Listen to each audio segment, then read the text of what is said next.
کر دیتا ہے. کتنا خوبصورت طریقہ ہے، کتنا بیلنسڈ انداز ہے، کتنا تحمل ہے ایک شوہر کے حوالے سے، اور کتنا توبہ کے دروازے کھلے رکھنے کی امید ہے.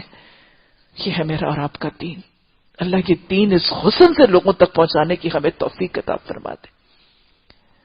اور کتنا درگزر ہے کہ اگر تم سے کوئی کمی ہو گئی ہے تو پھر توبہ کا دروازہ کھلا ہے، جاؤ توبہ مانگ لو، اللہ معاف کر دے گا. آج ہم دین کے ٹھیکیدار بن کے لوگوں کے اوپر جنت کے اور جہنم کے فتوے صادر کرنے لگتے. آپ صلی اللہ علیہ وسلم نے اس عیب پر بھی کہا کہ توبہ مانگو، اللہ معاف کر دے گا. کتنی امید دلاتا ہے میرا اور آپ کا دین. حضرت عائشہ رضی اللہ تعالی عنہا فرماتی ہیں کہ میں نے نبی صلی اللہ علیہ وسلم کے اس سوال پر ان کو مخاطب ہو کر کہا کہ نبی صلی اللہ علیہ وسلم، آپ لوگوں کے کانوں میں ایک بات پڑ گئی ہے، آپ لوگوں کے کانوں میں ایک بات پڑ گئی ہے جو آپ کے دل میں گھر کر گئی ہے، کان سے آپ کے دلوں میں بیٹھ گئی ہے. اب اگر میں کہوں گی کہ وہ کام جو میں نے نہیں کیا اور میرا اللہ جانتا ہے کہ میں نے نہیں کیا، اگر میں کہوں گی کہ وہ میں نے کیا ہے تو آپ لوگ اس کو مان لیں گے. اگر وہ کام جو میں نے نہیں کیا اور میرا اللہ جانتا ہے کہ میں نے نہیں کیا، اگر میں کہوں گی کہ ہاں وہ میں نے کیا ہے، یعنی میں بغیر کسی وجہ کے کنفیس کر لوں گی، تو آپ کہیں گے اس کو مان لیں گے. اور اگر وہ کام جو میں نے نہیں کیا اور میرا اللہ جانتا ہے کہ نہیں کیا، اگر میں اس کا انکار کروں گی تو آپ میری بات ماننے سے انکار کر دیں گے. بس میں صرف ایک ہی بات کہوں گی. اور پھر حضرت عائشہ رضی اللہ تعالیٰ عنہ فرماتی ہیں کہ میں اس وقت اتنی پریشان اور اتنی گھبراہٹ میں تھی کہ مجھے حضرت یعقوب علیہ السلام کا نام بھی بھول گیا. بس اوقات پریشانی میں ایسا ہوتا ہے نا کہ مجھے حضرت یعقوب علیہ السلام کا نام بھی بھول گیا، اور میں نے کہا کہ میں تو اس حالت میں صرف وہی کہوں گی جو حضرت یوسف علیہ السلام کے والد نے کہا تھا، فَصَبْرٌ جَمِيلٌ، کہ میں جو مرضی کہہ لوں آپ کو بات تو سمجھ میں نہیں آنی. یاد رکھیے گا، زندگی میں بسا اوقات زندگی کے کچھ ایسے موڑ آ جاتے ہیں، کچھ ایسے حالات آ جاتے ہیں، کوئی ایسی سچویشنز آ جاتی ہیں کہ انسان بول کر اپنی صفائی پیش کر نہیں سکتا. حضرت مریم علیہ السلام کے واقعے میں بھی ہم نے یہ طریقہ سیکھا تھا. اس سچویشن میں بھی اللہ نے ان کو کیا کہا تھا؟ چھپ کر روزہ رکھ لے. مریم، یہ جو اتنا بڑا بہتان تجھ پر لگ گیا نا، اتنا بڑا الزام تجھ پر لگنے کا امکان ہے، اس کو تو خود بول کے دور نہیں کر سکتی، اس کو تو خود اپنے سے دفع نہیں کر سکتی، بس چپ کر روزہ. اور یہی حضرت عائشہ رضی اللہ تعالیٰ عنہ کی بھی سنت ہے.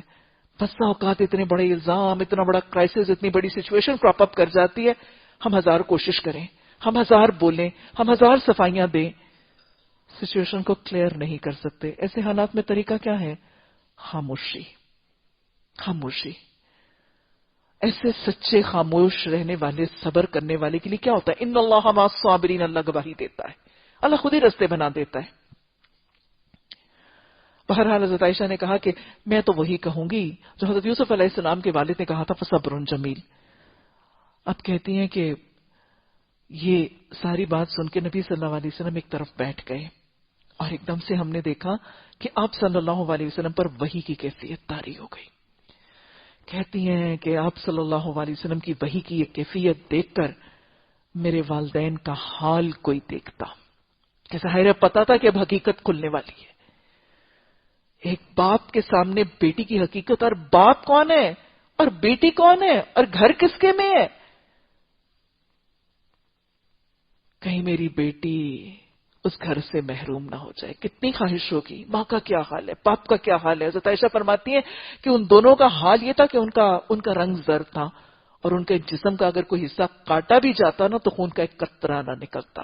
اس ٹینشن سے، اس خوف سے ان کا خون خشک ہو گیا ہوا تھا. اور کہتی ہیں کہ وحی کی کیفیت تکمیل تک پہنچی.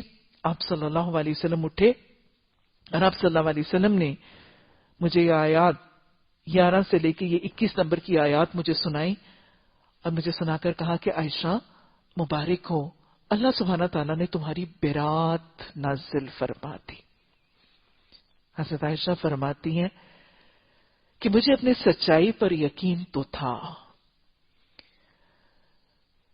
مجھے اپنی سچائی پر یقین تو تھا اور مجھے رب پر توکل تو تھا، لیکن مجھے یہ دور سے گمان بھی نہیں تھا کہ اللہ سبحانہ تعالیٰ میری سچائی اور میری پاک دامنی کے لیے قرآن کی آیات نازل فرما دیں گے، کہ یہ میرے وہم و گمان میں بھی نہیں تھا کہ قرآن کی آیات میری پاک دامنی اور میری برہت کے لیے نازل ہوں گی اور رہتی دنیا تک اس کو قرآن میں محفوظ کر دیا جائے۔ یہ ہے صحابہ، یہ ہے صحابیات، یہ ہیں امہات المومنین، اور یہ میرے اور آپ کے لیے نمونے ہیں۔ یہ انعمت علیہم لوگ جو نہ ضالین تھے، جو نہ مغضوب میں ہوئے، جو اللہ کے نام یافتہ تھے، جو رضی اللہ عنہم ورضوا عنہ ہوئے، جن کے حق میں، جن کی صداقت، جن کی حیا، جن کی پاک دامنی کے حق میں قرآن کی آیات اتری۔ یہی امہات المومنین میرے اور آپ کے لیے نمونہ ہے۔ یہ پاک دامن عورتیں، یہ باحیا عورتیں، یہ با کردار عورتیں، یہ باحجاب عورتیں میرے اور آپ کے لیے نمونہ ہے۔ ہم عائشہ کی بیٹیاں بن جائیں، ہم فاطمہ الزہرا کی بہنیں بن جائیں۔ اللہ ہمیں ان لباسوں میں، اللہ ہمیں ان حجابوں کو اوڑھنے، تھامنے اور استقامت سے اپنانے کی توفیق عطا فرما دے۔ حضرت عائشہ رضی اللہ تعالیٰ عنہ فرماتی ہیں کہ پھر میری والدہ اٹھی، انہوں نے میرے چہرے کا بوسہ لیا اور مجھے کہا کہ اٹھو، رسول اللہ صلی اللہ علیہ وسلم کا شکریہ ادا کرو جنہوں نے تمہیں اپنی برات کا معاملہ بتایا۔ حضرت عائشہ فرماتی ہیں میں نے کہا نہ میں ان کا شکریہ ادا کروں گی اور نہ میں آپ کا شکریہ ادا کروں گی، میں تو اپنے رب کا شکر ادا کروں گی جس نے میری برات کے لیے آیات نازل فرمائی۔ نہ میں ان کا کروں گی نہ میں آپ کا کروں گی، کیونکہ جب میرے پہ الزام لگا تھا تو پھر کسی نے مجھے بچایا تو نہیں تھا نا، بچایا تو جس رب نے، میں اسی کا شکر ادا کروں گی۔ ربی آئینی علی ذکر کا و شکر کا و حسن عبادت۔ تو لہذا یہ وہ بہت ہی لمبا سا ایک واقعہ جو اللہ سبحانہ تعالیٰ نے دانستہ یہ رونما کروایا گیا تھا تاکہ حد قذف کا معاملہ آئندہ سے امت کو یہ حد دی جا سکے۔ تو اللہ سبحانہ تعالیٰ فرماتے ہیں وہ لوگ جو بہتان گھڑ کے لائے تھے وہ تمہارے اندر ہی کا ٹولہ تھا، اور تم اس سارے بہتان کو اپنے حق میں شر نہ سمجھو۔ اللہ کے ہر کام میں کیا ہے؟ کوئی نہ کوئی حکمت، کوئی نہ کوئی خیر۔ اور اتنے بڑے سانحے میں کیا حکمت تھی؟ ہوتا کیا ہے جو اللہ چاہتا ہے، اللہ جو چاہتا ہے وہ کروا لیتا ہے، اس کے وسیلے سبب خود ہی سے پیدا کر لیتا ہے۔ اللہ سبحانہ تعالیٰ نے یہ سب کچھ کیوں کروایا تھا؟ کیونکہ امت کو، اس دور کے لوگوں کو دکھانا تھا کہ اگر کسی پاک دامن بھولی بھالی عورت کے اوپر الزام لگا تو اس کے اثرات کتنے ضرر رساں ہوں گے، اور حد قذف کے جاری کرنے سے پہلے، بے حیائی کی تشہیر کو روکنے کے لیے حد قذف کا حکم دینے سے پہلے اللہ نے یہ ساری کی ساری رودات کرا کے اس کے ڈیزاسٹرس ایفیکٹس دکھا دیے تاکہ حد قذف کا حکم دیا جا سکے اور بتایا جا سکے کہ آئندہ بھی کسی پاک دامن بھولی بھالی عورت کے اوپر اگر الزام تراشی کی گئی، زناکاری کا الزام لگایا گیا تو اس کے اثرات بڑے دور رس ہوں گے، اور اس سے بچانے کے لیے تم یہ حدیں اپنے معاشرے میں جاری کرنا۔ اتنے بڑے سانحے کے اندر حکمت کیا تھی کہ امت کو ایک حد کا حکم دے دیا گیا تھا، اور وہ حد اسلامی معاشرے کے بے حیائی کے انسداد کی ایک حد تھی۔ وہ حد اسلامی معاشرے کے اندر بے حیائی کی تشہیر کو رکاوٹ کرنے والی حد تھی۔ تو اتنے بڑے سانحے کے اندر بھی خیر اور حکمت کا عنصر موجود۔ تم اس کو اپنے حق میں شر نہ سمجھو، بلکہ یہ تمہارے لیے خیر ہے۔ جس نے اس میں جتنا حصہ لیا اس نے اتنا ہی گناہ سمیٹا، اور جس شخص نے اس کی ذمہ داری کا بڑا حصہ اپنے سر لیا اس کے لیے تو عذاب عظیم ہے۔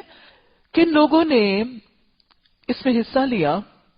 چند لوگوں کا نام بھی اس میں آتا ہے۔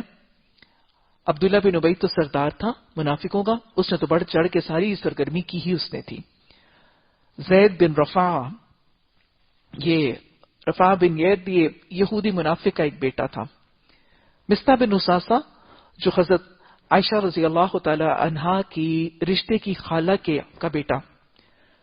حضرت حسان بن ثابت، یاد رکھ لیجئے شیطان کبھی کسی کو ڈگمگا اور پھسلا دیتا۔ حسان بن ثابت شاعر رسول ہیں صلی اللہ علیہ وسلم، اور حضرت حمنہ بنت جہش رسول اللہ صلی اللہ علیہ وسلم کی پھوپھی زاد، حضرت زینب بنت جہش کی بہن، یہی ہے وہ بنیاد کے کچھ مفسرین نے کہا کہ حضرت حمنہ بنت جہش نے اپنی بہن کے سوکناپے کی بنیاد پر شاید حضرت عائشہ رضی اللہ تعالی عنہا پر یہ الزام لگایا، اور اسی حوالے سے یہ حوالہ دیا گیا کہ سورہ احزاب پہلے اور سورہ نور بعد میں نازل ہوئی، کیونکہ نکاح پہلے ہو چکا تھا۔ تو اللہ سبحانہ تعالیٰ فرماتے ہیں کہ جس نے جتنا حصہ ڈالا ہے وہ اتنا اپنا گناہ سمیٹ لے گا، اور جس نے سب سے بڑا کردار ادا کیا اس کے لیے تو عذاب عظیم ہے۔ یہ کون ہے؟ عبداللہ بن ابی۔ جس وقت تم لوگوں نے اسے سنا، اسی وقت کیوں نہ مومن مردوں اور عورتوں نے اپنے آپ سے نیک گمان کیا؟ گمان دو قسموں کے ہیں نا، حسن ظن اور سوء ظن۔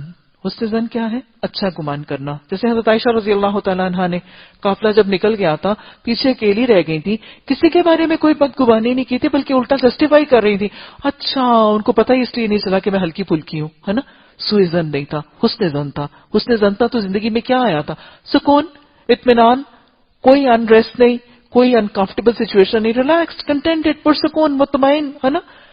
سوء ظن، برا گمان کرنا، بد گمانی کرنا۔ سورہ حجرات میں بھی اللہ نے فرمایا وَاجْتَنِبُوا الظَّنَّ، بدگمانیوں سے بچ جاؤ، کیونکہ بعض گمان کیا ہوتے ہیں؟ اسم و گناہ ہوتے ہیں۔ بدگمانی کیا ہے؟ یہ گناہ ہے۔ تو اللہ سبحانہ تعالیٰ نے فرمایا کہ جب تم لوگوں کو مومن مردوں عورتوں کو یہ بات حضرت عائشہ رضی اللہ تعالیٰ عنہا کے حوالے سے پتہ چلی تھی تو تم نے بدگمانی کیوں کی تھی؟ تم نے حسن ظن کیوں نہیں کیا تھا؟ اور تم نے کیوں نہیں کہہ دیا تھا کہ یہ سری بہتان ہے؟ اور وہ لوگ اپنے الزام کے ثبوت پہ 4 گواہ کیوں نہیں لائے تھے؟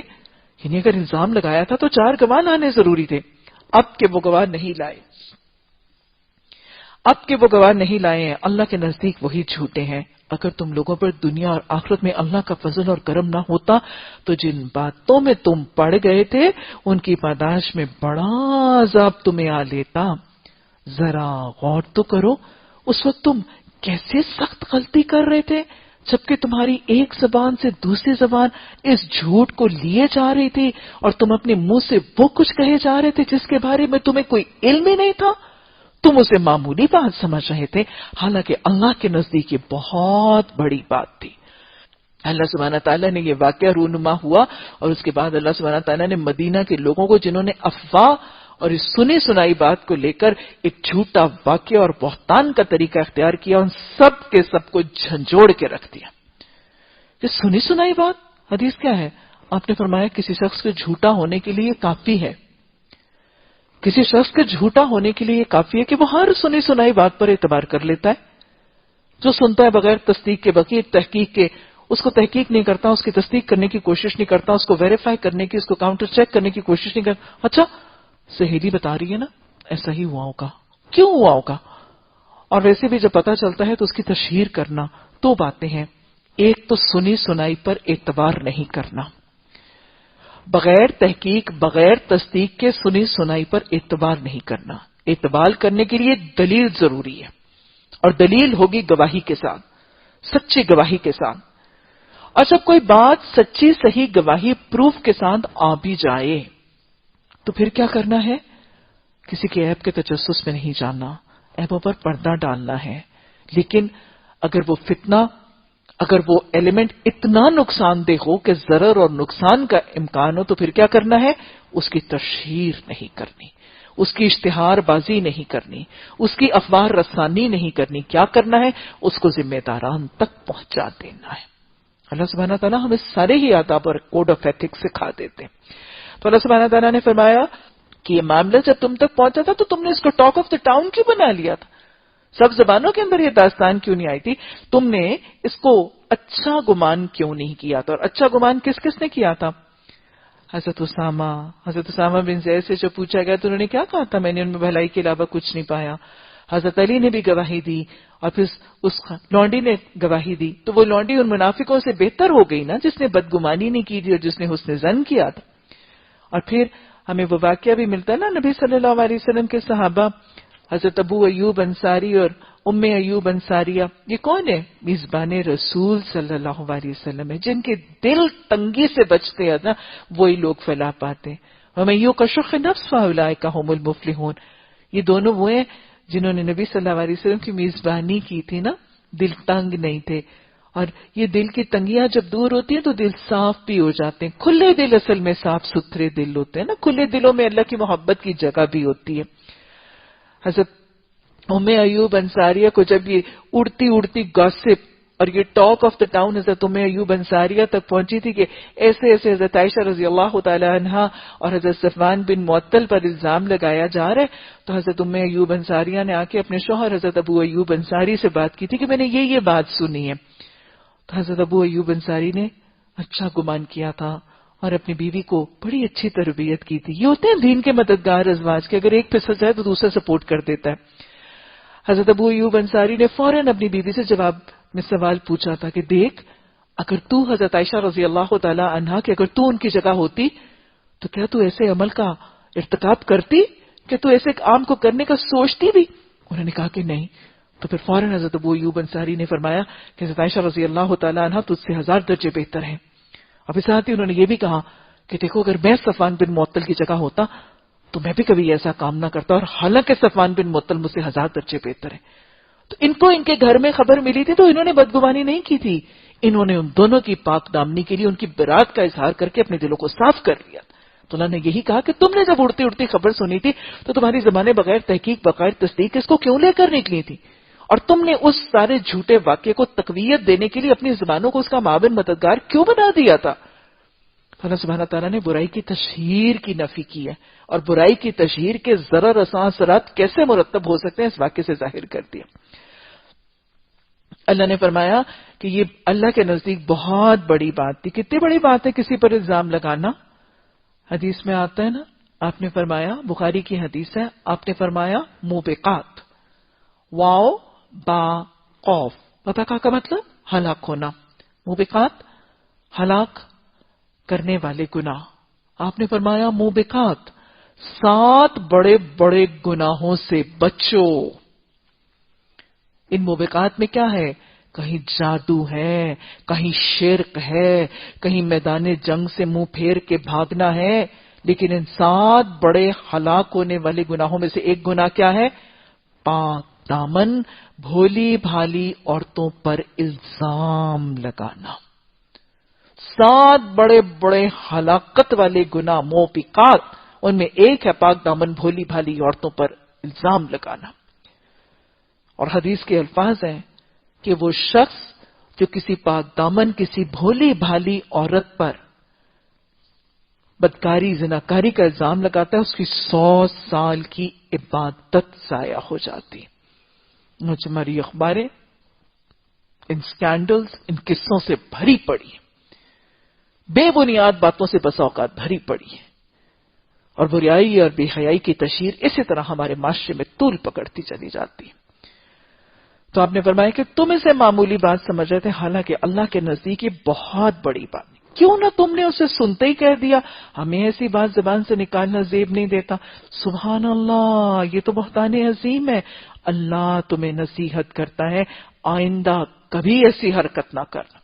اگر تم مومن ہو، یعنی مومن کے ایمان کو چیلنج کر کے اس کو جھنجھوڑ کے کہا جا رہا ہے اگر اللہ کو اور اللہ کی مانتے ہو تو آئندہ کسی کی بدکاری اور کسی کی زناکاری کے الزام کو سیکنڈ نہ کرنا، اس قصے کو لے کر اس کا پارٹ اینڈ پارسل نہ بن جانا. اللہ تمہیں صاف صاف ہدایت دیتا ہے اور وہ علیم اور حکیم ہے. جو لوگ چاہتے ہیں کہ ایمان لانے والوں کے گھروں میں فحش باتیں پھیلیں، وہ دنیا اور آخرت میں دردناک سزا کے مستحق ہیں. اللہ جانتا ہے، تم نہیں جانتے. اگر اللہ کا فضل اور اس کا رحم اور کرم تم پر نہ ہوتا اور یہ بات نہ ہوتی کہ اللہ بڑا شفیق اور رحیم ہے، تو یہ چیز جو ابھی تمہارے اندر پھیلی ہے یہ بدترین نتائج دکھا دیتی. اے لوگو جو ایمان لائے ہو، شیطان کے نقش قدم پر نہ چلو. اس کی پیروی تو کوئی کرے گا تو وہ اسے فحش اور بدی ہی کا حکم دے گا. اگر اللہ کا فضل اور اس کا رحم و کرم تم پر نہ ہوتا تو تم میں سے کوئی شخص پاک نہ ہوتا، مگر اللہ ہی ہے جسے چاہتا ہے پاک کرتا ہے، اور اللہ سننے والا اور جاننے والا ہے. اللہ سبحانہ تعالی ہمیں اپنے تزکیہ اور اپنے اصلاح کی توفیق عطا فرما. تم میں سے جو لوگ صاحب فضل اور صاحب مقدرت ہیں وہ اس بات کی قسم نہ کھا بیٹھیں کہ اپنے رشتہ دار، مسکین، مہاجر فی سبیل اللہ لوگوں کی مدد نہیں کریں گے. انہیں معاف کر دینا چاہیے اور درگزر کرنا چاہیے کیا تم یہ نہیں چاہتے کہ اللہ تمہیں معاف کر دے؟ اور اللہ کی صفت یہ ہے کہ وہ غفور الرحیم ہے۔ یہ آیات کس کے حق میں نازل ہوئی اور کس تناظر اور کس پس منظر میں نازل ہوئی؟ اصل میں ہوا کیا؟ ہوا یہ کہ حضرت، بلکہ کیفیت کیا تھی؟ کیفیت اور حالت یہ تھی کہ حضرت ابو بکر صدیق رضی اللہ تعالی عنہ اپنی بیوی کی رشتے کی بہن حضرت مصطح بن اساسہ کی والدہ کی مالی کفالت کرتے تھے۔ یعنی اپنی رشتے کی جو سالی ہیں نا، اپنے رشتے کی سالی جو ہیں ان کی اور ان کے گھرانے والوں کی مالی کفالت کرتے تھے۔ اللہ سبحانہ تعالیٰ نے حضرت ابوبکر صدیق کو بہت سا مال دے رکھا تھا، اپنے مال کو کیسے خرچ کرتے تھے؟ وَآتَى الْمَالَ عَلَى حُبِّهِ ذَوِي الْقُرْبَى، نیکی کے پیمانے اور تصور پر پورا اترنے کے لیے اپنے مال کو اللہ کی محبت میں اپنے رشتہ داروں کو دیتے تھے۔ اللہ نے قرآن میں حکم دیا فَآتِ ذَا الْقُرْبَى حَقَّهُ، ان کا حق سمجھ کے دیتے تھے۔ تو لہذا حضرت ابو بکر صدیق اپنے مال میں سے کچھ مال حضرت مصطح بن اساسہ کی والدہ جو رشتے میں ان کی سالی تھیں ان کو وہ مال دیتے تھے، اپنے صدقات اور اپنے خیرات سے ان کی مالی کفالت کرتے تھے اور پورے گھرانے کے اخراجات کو اٹھائے ہوئے تھے۔ اب کیا ہوا؟ جب حضرت عائشہ رضی اللہ تعالی عنہا پر، ان کی بیٹی پر، ان کے جگر کے ٹکڑے پر حضرت مصطح بن اساسہ کی طرف سے یہ الزام لگ گیا تو ایک فطری سا معاملہ تھا کہ جس باپ کی بیٹی پر جس شخص نے الزام لگایا ہو اور اس کو اتنا دکھ، غم اور اس کی آبرو زنی کی اتنی نیگیٹو کوشش کی ہو، ظاہر ہے اس باپ کے دل میں اس کے خلاف ایک دشمنی، ایک بغض، ایک ناپسندیدگی اور اس کے ظلم کے خلاف ری ایکٹ کرنے کا جذبہ تو آئے گا۔ انسان ہی تھے نا یہ لوگ، یہ فطری سی کیفیت تھی، اس کے خلاف ایک انتقامی کیفیت دل میں آنی ضروری تھی۔ یہ جو ایک ناپسندیدگی کی کیفیت حضرت ابوبکر صدیق رضی اللہ تعالی عنہ کے دل میں ایک فطری طور پر آئی تو انہوں نے قسم کھا لی کہ آج کے بعد میں مصطح بن اساسہ اور ان کے گھر والوں کی مالی کفالت نہیں کروں۔ قسم کھا لی اللہ کی کہ وہ شخص جس نے میری بیٹی کی بدنامی کے درپے ہو گیا تھا، وہ شخص جس نے میری بیٹی پر جھوٹا الزام دھر دیا تھا اور نعوذ باللہ میری بیٹی کی ذلت اور رسوائی کی کوششیں کی تھیں، میں اس کی مالی کفالت نہیں کروں گا۔ یہ فطری سا ایک جذبہ تھا۔ حضرت ابوبکر صدیق رضی اللہ تعالی عنہ نے قسم کھا لی۔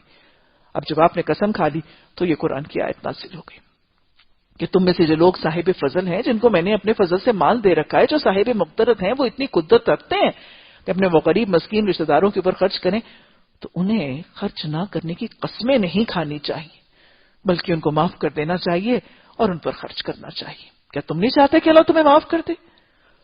اللہ اکبر! صحابہ اکرام کیسے تھے؟ قرآن کی آیت اترتی تھی یتلو علیہم آیاتک ویعلمہم الکتاب والحکمہ ویزکیہم، آپ یہ طریقہ کرتے تھے تو صحابہ اکرام قرآن کی آیات کی صرف تلاوت نہیں کرتے تھے، صرف حفظ نہیں کرتے تھے، صرف اس کے ایک ایک لفظ کو 10 نیکیوں کے اجر کی حرص سے نہیں پڑھتے تھے۔ کیا کرتے تھے صحابہ اکرام؟ قرآن کا حکم ہے افلا تتفکرون، افلا یتدبرون، اس پہ غور کرتے تھے، تفکر کرتے تھے، اس کے معنی اور مفہوم کو کھنگالتے تھے، اور کھنگالنے کا ایک طریقہ کہ اس کی نظر میں اپنا محاسبہ کرتے تھے۔ یہ حکم کیا کہہ رہا ہے؟ اس حکم کا مطلب کیا ہے؟ اس آیت کا پیغام کیا ہے؟ اور اس پیغام کے تناظر میں میرا طریقہ کیا ہے؟ یہ آیت مجھے کیا بتا رہی ہے؟ اس آیت میں میرے لیے کیا سبق اور اصول ہے؟ اس آیت میں میرے لیے کیا، اور اس پیغام کے تناظر میں میرا رویہ کیسا ہے؟ یہ ہے تفکر، یہ ہے تدبر۔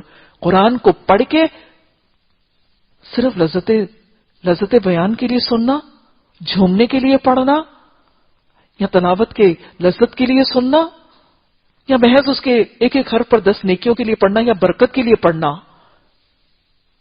یہ مقصد نہیں تھا ان کا، یہ طریقہ نہیں تھا۔ ہاں یہ سب کچھ تو وہ سمیٹتے ہی تھے، لیکن یہ ان کا مقصد اور غرض اور غایت نہیں تھی۔ سنتے تھے، سمجھتے تھے میں کیا کر رہا ہوں، یہ کیا کہہ رہی ہے، اپنا محاسبہ. اور پھر محاسبے کے بعد مومنوں کی صفت کیا ہوتی ہے؟ وَالَّذِينَ إِذَا فَعَلُوا فَاحِشَةً أَوْ ظَلَمُوا أَنفُسَهُمْ ذَكَرُوا اللَّهَ فَاسْتَغْفِرُوا لِذُنُوبِهِمْ وَمَن يَغْفِرُ الذُّنُوبَ إِلَّا اللَّهُ. جب ان کو اپنی کوئی کمی کوتاہی نظر آ جاتی تھی، اللہ یاد آ جاتا تھا، تو اپنی کمیوں کوتاہیوں کا اعتراف کرتے تھے. ربنا ظلمنا انفسنا وان لم تغفر لنا وترحمنا لنكونن من الخاسرین کرتے تھے. اعتراف خطا، ندامت، پشیمانی، شرمندگی، استغفار. اور استغفار کیسے کرتے تھے؟ صرف استغفار، اللہ معاف کر دے؟ نہیں، اصلاح کا وعدہ، کیونکہ توبہ کی قبولیت کے لیے اصلاح لازم ہے. یہی طریقہ ہوا حضرت ابوبکر صدیق کا. جب یہ آیت پڑھی، آج کے لوگوں کی طرح، آج کے لوگ تو قرآن کی آیت پڑھتے ہیں اندھے بہرے ہو کر گرتے ہیں، ایک کان سے پڑھتے ہیں ایک کان سے نکال دیتے ہیں. سوچا کہ اس آیت میں میرے لیے کیا پیغام ہے، مجھے کیا کہہ رہی ہے، واٹ ایم آئی ڈوئنگ. اللہ اکبر، یہ تو مجھے بتا رہا ہے رب. کیونکہ ہم جب قرآن پڑھتے ہیں تو اللہ ہم سے ہم کلام ہوتا ہے نا. جب اللہ ہم کلام ہو تو سوچا کریں کہ میرا رب مجھے کیا کہہ رہا ہے. یہ صرف مکہ والوں کو نہیں کہتا، جب میں قرآن کی آیت پڑھتی ہوں تو میرا رب مجھے بھی کچھ کہہ رہا ہوتا ہے. سوچا کریں میرے رب نے مجھے کیا کہا ہے. حضرت ابوبکر صدیق رضی اللہ تعالی عنہ نے سوچا میرے رب نے مجھے کیا کہا ہے. بھانپ گئے، سمجھ گئے، اللہ تو مجھے کہہ رہا ہے. میں نے جو وہ قسم کھائی تھی صدقہ خیرات نہ کرنے کی مصطح بن اساسہ کے گھرانے کو، یہ تو مجھے کہہ رہا ہے، یہ تو مجھے سمجھا رہا ہے. یاد رکھیے گا، قرآن کی آیات صرف ان کو نہیں کہتی تھیں، ان کو نہیں سمجھاتی تھیں، ہم میں سے ایک ایک کو مخاطب کر کے میرا رب مجھے اور آپ کو احکامات بتاتا ہے. کہ تو میرا رب مجھے کہہ رہا ہے، اس قسم کے بدلے سمجھا رہا ہے. فوراً محاسبہ، فوراً اعتراف خطا، فوراً نادم ہوئے، پشیمان ہوئے، اصلاح کی طرف گامزن ہوئے. کیا کیا؟ قسم کھا رکھی تھی. اب کیا کہتے؟ یہ کہتے میں نے تو قسم کھا لی، اب قسم نہیں توڑ سکتا. حدیث نے طریقہ بھی تو بتایا. کیا ہے؟ آپ صلی اللہ علیہ وسلم نے فرمایا کہ جب تم میں سے کوئی شخص کسی گناہ کے کام کے کرنے اور نیکی کے کام کو چھوڑنے کی قسم کھا لے، جب تم میں سے کوئی شخص گناہ کے کام کو کرنے اور نیکی کے کام کو چھوڑنے کی قسم کھا لے. اس نے یہی تو کیا. حضرت ابوبکر صدیق رضی اللہ تعالیٰ عنہ سے یہی تو ہوا تھا، قطع رحمی کی قسم، اپنے غریب مسکین رشتہ داروں پر مال روکنے کی قسم. جب تم میں سے کوئی شخص ایسی قسم کھا لے تو اسے کیا کرنا چاہیے؟ اسے چاہیے کہ اپنی قسم توڑ دے، قسم کا کفارہ ادا کر دے اور نیکی کرتا رہے اور برائی سے رکا رہے. حضرت ابوبکر صدیق نے اس قرآن کی آیت کو دیکھا، اصلاح کا طریقہ حدیث سے سیکھا. یہی تو ہے اطیعوا اللہ واطیعوا الرسول لعلکم تفلحون، فلاح پا گئے. فوراً اپنا محاسبہ کرنے کے بعد خطا کا اعتراف کیا. اس کو انا کا معاملہ نہیں بنایا، اس پر ضد نہیں کی، کیلو کال نہیں کیا، اپنے رویے کو کور اپ کر کے لاجیکلی جسٹیفائی نہیں کیا. لم یصروا علی ما فعلوا وهم یعلمون کا طریقہ نہیں اختیار کیا. یہ نہیں کہا کیوں، میں کیوں دوں، میری بیٹی پر الزام لگانے والے کو میں کیوں دوں، نہیں دے سکتا، میں نہیں، میرا دل مانتا، میں نہیں کر سکتا اس ظالم کے ساتھ. نہیں، کیلو کال نہیں ہے، بحث تکرار نہیں ہے، کوئی ڈیبیٹ نہیں ہے. اللہ کا حکم، اللہ کے رسول صلی اللہ علیہ وسلم کی تعلیمات آ جاتی ہیں تو ہم اپنے اختیار سے دستبردار ہو چکے ہیں. کلمے کے بعد مومن کے پاس اختیار عمل نہیں، وہ قرآن اور حدیث کے مطابق عمل کرتا ہے. فوراً کیا کیا؟ اپنی قسم توڑی، کفارہ ادا کیا. قسم کے توڑنے کا کفارہ دوہرا لیجئے، 3 روزے رکھنا، یا 10 مسکینوں کو کھانا کھلانا، یا 10 مسکینوں کو اوسط درجے کا لباس پہنانا، یا ایک غلام آزاد کرنا. معلوم نہیں حضرت ابوبکر صدیق رضی اللہ تعالیٰ عنہ نے کیا کیا، لیکن اپنے قسم کے توڑنے کا کفارہ ادا کیا. اور کیا کیا؟ مومنوں کی صفت کیا ہے، جنتیوں کی صفت کیا ہے؟ اور یہ تو وہ جنتی ہیں جنہوں نے نبی صلی اللہ علیہ وسلم سے جب پوچھا تھا یا رسول اللہ صلی اللہ علیہ وسلم آپ نے جنت کے 8 دروازوں کا ذکر کیا، کیا کوئی ایسا بھی خوش نصیب ہوگا جو جنت کے 8 دروازوں سے پکارا جائے گا؟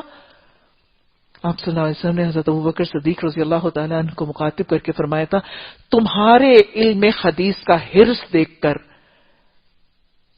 مجھے امید ہے کہ شاید تم انہی میں سے ہوگے. تمہارے علم حدیث کے علم کا حرص دیکھ کر مجھے امید ہے کہ شاید تم انہی میں سے ہوگے. تو یہ تو وہ ہیں جن کے لیے آپ نے فرمایا تھا کہ شاید تم ان میں سے ہوگے جن کو 8 دروازوں سے پکارا جائے گا. کیا تھا رویہ؟ اصلاح کیسے کی تھی؟ جنتیوں کی صفت ہم نے پڑھی تھی. کیا ہے؟ کیا کرتے ہیں؟ قاسمین الغیظ، غصہ پی جاتے ہیں. عافین عن الناس، لوگوں کو معاف کر دیتے ہیں. اور کیا کرتے ہیں؟ واللہ یحب المحسنین. اب آپ کو تشریح نظر آئے گی. غصہ تو بہت آیا ہوگا مصطح بن اساسہ پر، کیسے نہیں آ سکتا؟ ایسی بیٹی پر اتنا بڑا ظلم کرنے والے پر غصہ نہیں آیا ہوگا. پی گئے. پینے کے بعد کیا کیا؟ معاف کر دیا، کیونکہ اللہ نے کہا تھا معاف کر دو.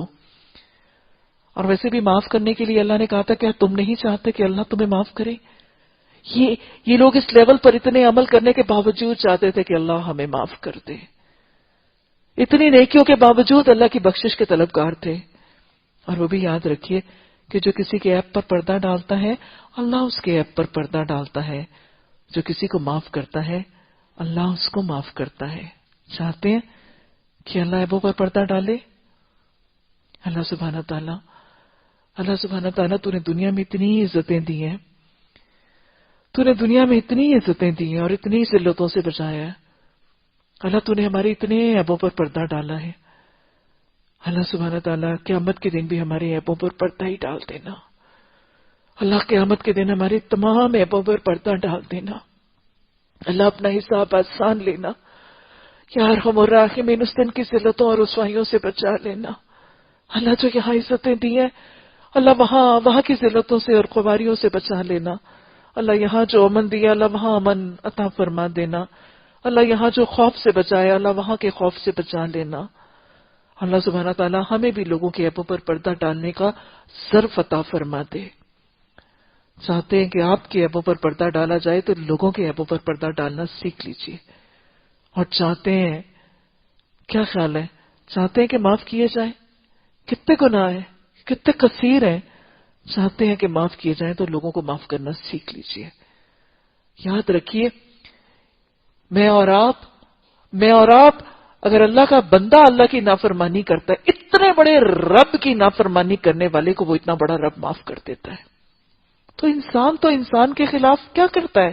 کچھ بھی نہیں کر سک رہا ہوتا. چھوٹی سی نافرمانی، چھوٹی سی سرکشی کرنے والے کو ہم معاف نہ کر سکیں، اور اللہ سبحانہ تعالیٰ اتنی بڑی ذات کی نافرمانیاں کر کے یہ ایکسپیکٹ کرنے کہ وہ معاف کر دے گا. رب اغفر وارحم وانت خیر الراحمین. اللہم انک عفو تحب العفو فاعف عنی. حضرت عمر رضی اللہ، حضرت ابو بکر صدیق رضی اللہ تعالیٰ عنہ چاہتے تھے کہ جنتیوں کی صفت میں اور جنتوں میں داخل ہو جائیں. غصے کو پی گئے، پھر کیا کیا؟ معاف کر دیا. مصطح بن اساسہ، جا میں نے تجھے تیرا عمل معاف کر دیا. پھر کیا کیا؟ احسان کیا. اللہ کے محبوب بندوں کی صف میں شامل ہونا چاہتے ہیں نا؟ ایسے نہیں ملتی محبت. اللہ کی محبت ملتی ہے. اللہ کی محبت کے حقدار بنتے ہیں نفس کو مارنے پر. ضبط نفس چاہیے اللہ کے محبوب بندوں کی صف میں شامل ہونے کے لیے. احسان کیا. اپنی بیٹی پر، اپنے جگر کے ٹکڑے پر اتنا بڑا الزام لگانے والے پر احسان کیا. حضرت ابوبکر صدیق رضی اللہ تعالی عنہ ساری زندگی جتنی حضرت مصطح بن اساسہ کے گھر والوں کی کفالت کرتے تھے اس سے دوہری کفالت وفات کے وقت تک کرتے رہے. یہ ہے احسان، یہ ہے جنتیوں کی صفت. یہ صحابہ اکرام انعمت علیہم کی زندگی میں نظر آتی ہے. قرآن پڑھتے ہیں تو لگتا ہے شاید یہ بشری تقاضے پر ممکن ہی نہیں. رسولوں نے نمونہ کر کے دکھایا، انبیاء نے نمونے قائم کر کے دکھائے قرآن کی آیات کے عمل پر. صحابہ اکرام نے کر کے دکھا دیے. اللہ ہمیں انعمت علیہم کے رستے پر چلنے کی صرف دعائیں کرنے کی نہیں، ان کے رستوں کو سیکھنے، ان کو سمجھنے، ان کو یاد رکھنے اور پھر ان کے رستوں پر چلنے کی توفیق عطا فرما دے. کتنا خوبصورت نمونہ ہے احسان کا. غصہ پی گئے، پھر کیا کیا؟ معاف کر دیا. اور کیا کیا؟ آخری وقت تک مصطح بن اساسہ کے گھر والوں کے ساتھ احسان کا طریقہ اختیار کر لیا. اللہ نے فرمایا تھا کیا تم چاہتے نہیں کہ اللہ تمہیں معاف کرے؟ اور اللہ کی صفت یہ ہے کہ وہ غفور الرحیم ہے. اللہ ہمیں صحابہ کرام کی اس انداز سے قرآن پڑھنے، اس انداز سے اس کے ساتھ جڑنے، اس انداز میں تفکر تدبر کرنے اور اس انداز میں اپنا محاسبہ کر کے اصلاح اور تزکیہ کرنے کی توفیق عطا فرما۔ جو لوگ پاک دامن بے خبر مومن عورتوں پر تہمت لگاتے ہیں، ان پر دنیا اور آخرت میں لعنت کی گئی ہے اور ان کے لیے بہت بڑا عذاب ہے۔ کبیرہ گناہ کون سے ہوتے ہیں؟ جس میں لعنت کے الفاظ ہیں، جس میں حرام کے الفاظ ہیں، حدود اللہ کے الفاظ ہیں، جس میں جہنم کی وعید ہے، اور جس میں اللہ نے قرآن اور حدیث میں کہا ہے کہ اللہ ان سے بات نہیں کرے گا، دیکھے گا نہیں، ان کو گناہوں سے پاک نہیں کرے گا۔ یہ کون سا گناہ ہے؟ کسی پاک دامن بھولی بھالی عورت یا مرد پر الزام لگانا بدکرداری کا، زناکاری کا، فحش کام کا کون سا گناہ ہے؟ کبیرہ گناہ۔ لعنوا فی الدنیا والآخرہ، اور پھر وَلَهُمْ عَذَابٌ عَظِيمٌ، یہ کون سا گناہ ہے؟ کبیرہ گناہ ہے۔ اور لعنت کیا ہے؟ اللہ کی رحمت سے محرومی۔ جو اللہ کی رحمت سے محروم ہوگا وہ کہاں جائے گا؟ جہنم اس کا ٹھکانہ ہے۔ وہ اس دن کو بھول نہ جائے جب ان کی اپنی زبانیں، ارے جس زبان سے تم کسی پر الزام لگاتے تھے وہ زبان ہی تمہارے خلاف گواہی دے گی۔ استغفر اللہ۔ ان کے اپنے ہاتھ پاؤں ان کے کرتوتوں کی گواہی دیں گے۔ اس دن اللہ وہ بدلہ انہیں بھرپور دے گا جس کے وہ مستحق ہیں، اور انہیں معلوم ہو جائے گا کہ اللہ ہی حق ہے اور سچ کو سچ کر دکھانے والا ہے۔ خبیث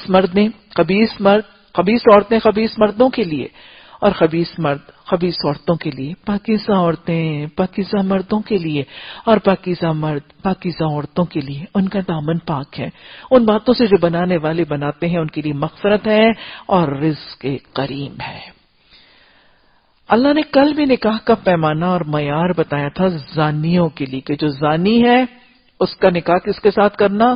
یا زانیہ عورت سے کرنا یا مشرک سے کرنا۔ یہاں پر نکاح کا ایک اور پیمانہ بتایا جا رہا ہے کہ جو خبیث ہے ان کا نکاح خبیث عورتوں کے ساتھ کرنا، اور جو خبیث عورتیں ہیں ان کا نکاح خبیث مردوں کے ساتھ کرنا، اور جو پاکیزہ عورتیں ہیں ان کے لیے پاکیزہ ہی مرد تلاش کرنا، اور جو پاکیزہ مرد ہیں ان کے لیے پاکیزہ عورتیں تلاش کرنا۔ گویا نکاح کا ایک پیمانہ دین بتایا جا رہا ہے۔ آپ نے بھی تو تصدیق فرمائی تھی، آپ نے فرمایا تھا تم عورتوں سے ان کے مال، ان کے حسن، ان کے نسب کی بنیاد پر نکاح کرتے ہو، تمہارا بھلا ہو تم عورتوں سے ان کے دین کی بنیاد پر نکاح کرو۔ پھر آپ نے فرمایا تم عورتوں سے ان کے مال کی بنیاد پر نکاح نہ کرنا، ہو سکتا ہے ان کا مال ان کو ہلاکت میں ڈال دے۔ تم عورتوں سے ان کے حسن کی بنیاد پر نکاح نہ کرنا، ہو سکتا ہے ان کا حسن کو بربادی کی طرف لے جائے۔ تم عورتوں سے ان کے دین کی بنیاد پر نکاح کرو۔ اور آپ نے یہ بھی فرمایا تھا کہ جب تمہیں کسی شخص کے طرف سے نکاح کا پیغام آئے جس کے دین اور اخلاق سے تم مطمئن ہو، اس نکاح کے پیغام کو قبول کر لیا کرو۔ تو گویا نکاح کا پیمانہ دین، اخلاق، اس کا طیب اور اس کا پاکیزہ ہونا ہے۔ اور دوسری بات کیا سمجھائی جا رہی ہے کہ جوڑ ویسے ہی بنانا، بے ربط جوڑ نہ بنا دینا۔ خبیثوں کا جوڑ خبیثوں سے کرنا اور طیبوں کا جوڑ طیبوں سے کرنا۔ لیکن آج ہمارے معاشرے میں یہ طریقہ بھی رائج نہیں ہے، اور یہ کیوں ضروری ہے؟ وہی بات جو میں اس دن کہہ رہی تھی کہ ایک مچھلی سارے جل کو، سارے پانی کو گندا کر دیتی ہے، ایسا ہے کہ نہیں؟ تو جو خبیث ہے اس کو خبیث کے ساتھ باندھو۔ اگر کسی خبیث کو کسی نیکوکار کے ساتھ باندھ دیا تو شیطان اس کی خباثتوں کے ذریعے اس کا ایمان اور اس کے عمل کو بھی برباد کرے گا۔ آج ہمارے معاشرے میں شاید اس کے برخلاف کچھ رویہ نظر آتا ہے۔ مائیں اپنے بیٹے کی ہر کارستانی کو جانتی ہیں، اس کے شرابی ہونے کا بھی پتہ ہے، اس کے زنا کا بھی پتہ ہے، بہنوں کو اپنے بھائیوں کے کچے چٹھے کا پتہ ہوتا ہے، لیکن ڈھونڈتی کیسی بھابھی ہیں، ڈھونڈتی کیسی بہو ہیں؟ بے حیا، بدکار، فحش بیٹے اور بھائی کے لیے ڈھونڈی جاتی ہے بھولی بھالی پاک دامن نیک سیرت بچی، اور کہا کیا چاہتا ہے؟ خود ہی آ کے اس کو ٹھیک کر لے گی۔ نہیں، اس کو ٹھیک نہیں کر لے گی، وہ جیسا ہے اس کو ویسے کی پلے باندھو۔ ارے کسی اور کا دین تو برباد نہ کرے، کسی اور کا ایمان تو برباد نہ کرے۔ تو بڑا خوبصورت سا پیمانہ اللہ سبحانہ تعالیٰ نے دے دیا کہ ایک جیسوں کو ایک جیسوں کے ساتھ باندھا جائے، تاکہ کم از کم طیب لوگوں کا ایمان، طیب لوگوں کے اعمال وہ بچ جائیں، اور ان کے اعمال میں ثابت قدمی اور ان کے ایمان کی حفاظت کا معاملہ اختیار ہو جائے۔ اللہ سبحانہ تعالیٰ اللہ ہمیں طیبین میں بنا دے۔ اللہم اجعلنی من الطیبین، اللہم اجعلنی من التوابین واجعلنی من المتطہرین۔ اللہ ہمیں اور ہماری اولادوں کو ان توابین اور ان متطہرین میں سے بنا دے، اور اللہ ہماری اولادوں کو ایسے ہی طیب جوڑ عطا فرما دے۔ اللہ ہماری اولادوں کی عزتوں کی، آبروؤں کی، عصمتوں کی، نگاہوں کی، ہاتھوں پاؤں کی اللہ حفاظت فرما۔ اللہ ہاتھ پاؤں نگاہیں کان خطا نہ ہو جائیں، اللہ تیری نافرمانی کرنے والے نہ بن جائیں۔ اللہ دلوں اور زبانوں کی حفاظتیں فرما، عزتوں آبروؤں عصمتوں کی حفاظتیں فرما۔ اللہ با حیا طریقے اپنانے اور سکھانے کی توفیق عطا فرما۔ اللہ سبحانہ تعالیٰ حیا کی چادریں اوڑھنے کی توفیق عطا فرما۔ اللہ حیا کے احکامات سیکھنے، سکھانے، سمجھنے، سمجھانے کی توفیق عطا فرما، اور اللہ بہترین ساتھی جوڑ عطا فرما۔ ربنا ہب لنا من ازواجنا وذریاتنا قرۃ اعین واجعلنا للمتقین اماما۔ رب هب لي من لدنك ذرية طيبة إنك السميع الدعاء۔ ربنا لا تزغ قلوبنا بعد إذ هديتنا وهب لنا من لدنك رحمة إنك أنت الوهاب۔ سبحانك اللهم وبحمدك نشهد أن لا إله إلا أنت نستغفرك ونتوب إليك۔ سبحان ربك رب العزة عما يصفون وسلام على المرسلين والحمد للہ رب العالمین۔ آمین ثم آمین۔